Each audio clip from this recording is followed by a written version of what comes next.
Bienvenue sur Sika TV et merci de votre fidélité au Journal de l'économie. C'est parti avec le nouveau numéro. Au sommaire de cette édition, la hausse de la dette publique extérieure du Maroc. Elle a franchi la barre des 35 milliards de dollars en 2017.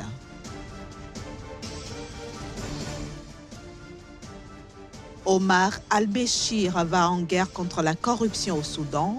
L'opération vise à relancer l'économie du pays.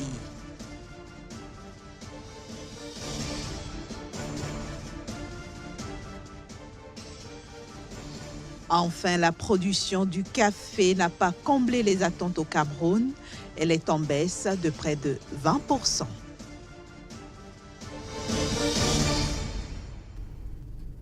En 2017, le Maroc a enregistré une hausse de sa dette publique extérieure. Cette dette a atteint 36,1 milliards de dollars l'an dernier contre 33,97 milliards de dollars en 2016. Ce montant, qui traduit un taux de progression de 6,36% en glissement annuel, a permis à la dette publique extérieure du Maroc de s'établir à 31% du produit intérieur brut en 2017 contre 30,8% en 2016. En ce qui concerne les réserves de change, elles ont considérablement chuté, atteignant 24 milliards de dollars fin 2017, en recul de 8,3% par rapport à 2016.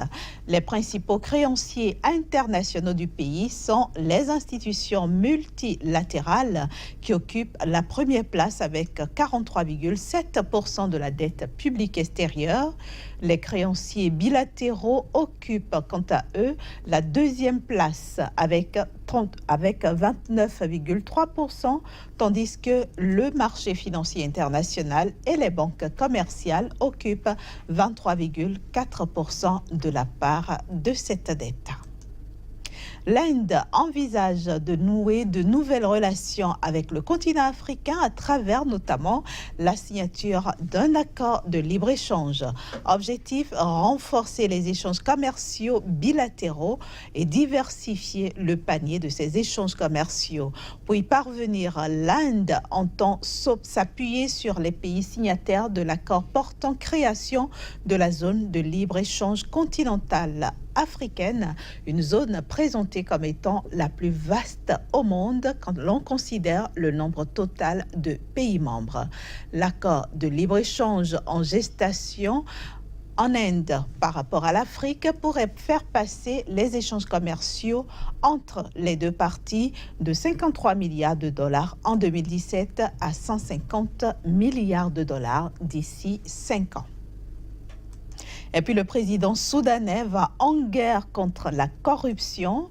Omar el-Béchir s'engage à mener la vie dure aux pilleurs de l'économie du Soudan, ceci dans le but de relancer cette économie qui, vous le savez, est en difficulté et est freinée par la hausse des prix alimentaires. Omar el-Béchir se lance dans une lutte sans merci contre la corruption au Soudan en vue de freiner la hausse des prix alimentaires et de relancer l'économie du pays. Une économie fragilisée par des décennies de sanctions commerciales américaines, des conflits et la perte de 75% des recettes pétrolières suite à la scission nord-sud. Nous avons remarqué qu'il existe un réseau corrompu visant à détruire l'économie nationale en volant l'argent du peuple. Nous poursuivrons nos mesures et nos efforts jusqu'à ce que les gens récupèrent leur argent. Et personne n'échappera aux pénalités. C'est une guerre contre la corruption dans toutes ses formes et en tout lieu. Le marché noir des devises ne sera pas épargné dans cette guerre.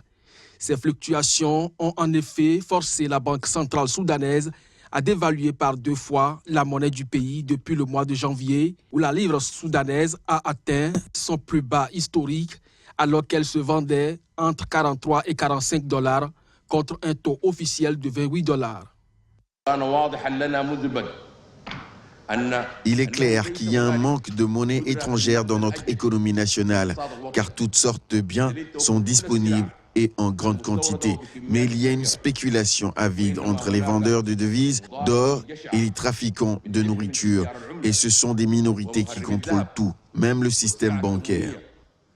La guerre contre la corruption déclenchée par le président soudanais se poursuivra jusqu'à l'atteinte des objectifs. Direction maintenant le Cameroun où la production de café peine encore à combler les attentes. La filière poursuit son déclin malgré les efforts conjoints de l'interprofession cacao-café et des pouvoirs publics. Le café camerounais peine à sortir de l'ornière. La production 2016-2017 a culminé à 20 270 tonnes, soit une baisse de près de 20% par rapport aux 24 500 tonnes de la campagne 2015-2016.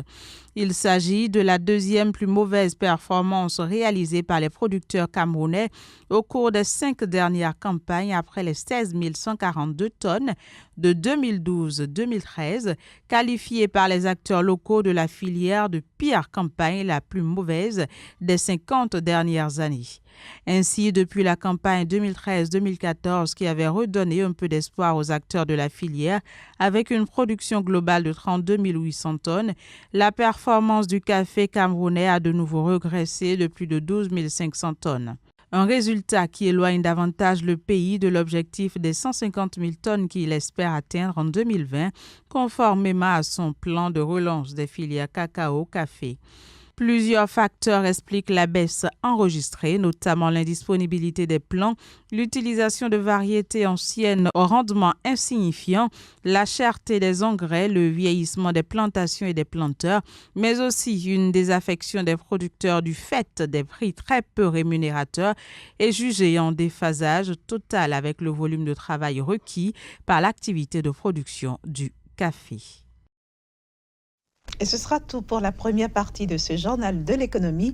La suite nous emmène à Madagascar et c'est avec notre chroniqueur Casimir Kouidior que nous allons retrouver juste après une petite pause. Bienvenue à vous, Casimir Kouidior, dans le journal de l'économie. Bonjour Inès. Aujourd'hui donc, nous allons à Madagascar. Comment se porte la coopération économique entre l'île et les pays asiatiques ?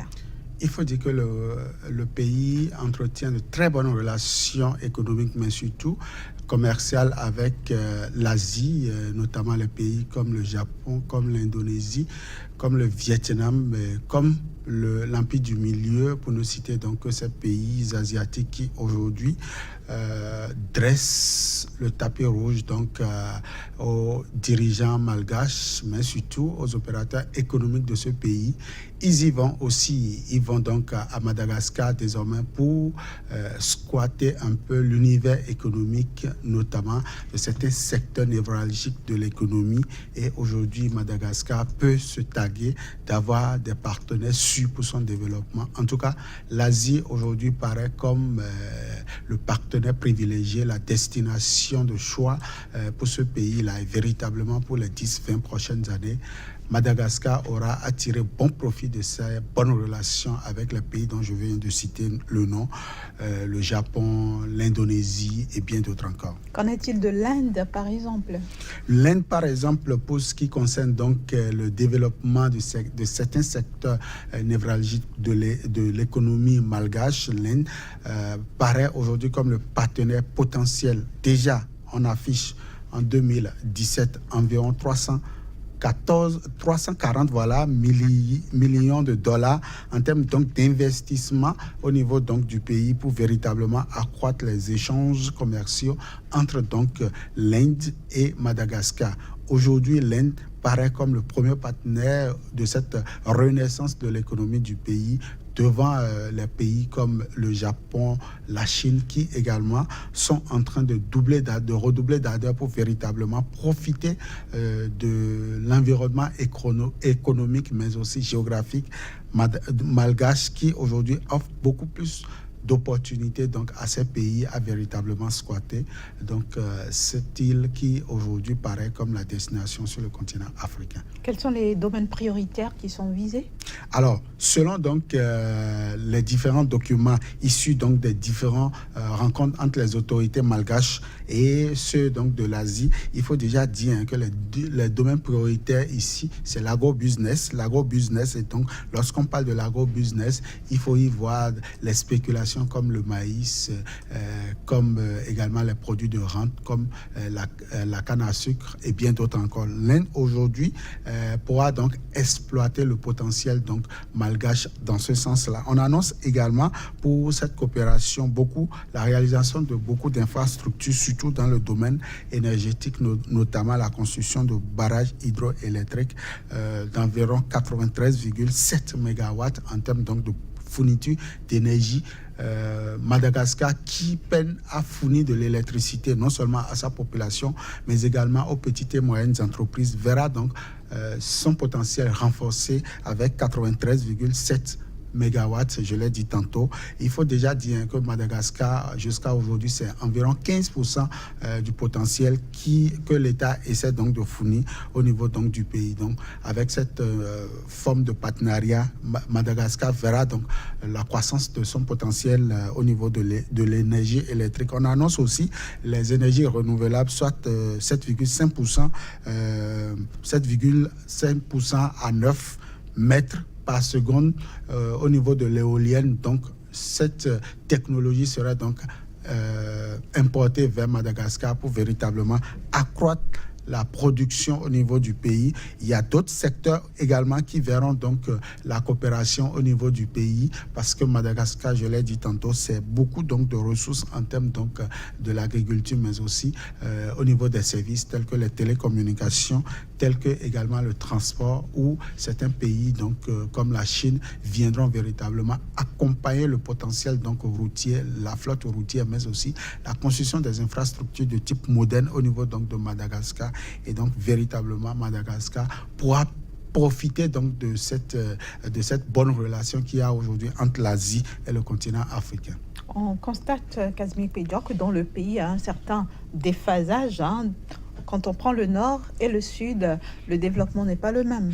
Le développement n'est pas le même. Jadis, il faut dire que la partie septentrionale donc malgache était pauvre, était donc le parent pauvre des investissements. Aujourd'hui, c'est beaucoup plus cette région qui verra donc le développement au niveau de ce partenariat-là. Et on annonce déjà des zones économiques spéciales, les S, comme il se plaise à le dire, et également des zones économiques exclusives au niveau donc de certaines grandes villes donc du Nord pour véritablement faciliter l'accès donc des nouveaux partenaires à un certain nombre d'infrastructures telles que le foncier aujourd'hui qui serait donc mis à la disposition des nouveaux partenaires.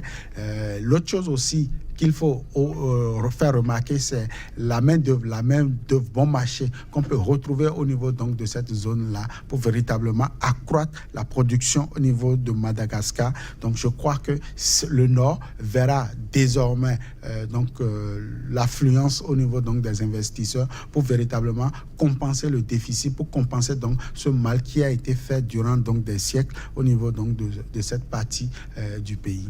Merci beaucoup, Kazmi Pédior. Merci d'être venu nous parler de Madagascar. Je suppose que demain, nous irons dans un autre pays. Oui, nous irons dans un autre pays. Je laisse la surprise pour demain. Alors, à demain donc. Chers amis téléspectateurs, vous l'aurez compris, nous sommes déjà à la fin de ce numéro du Journal de l'économie. Merci de nous avoir reçus chez vous. Retrouvez toute l'équipe dès demain à la même heure.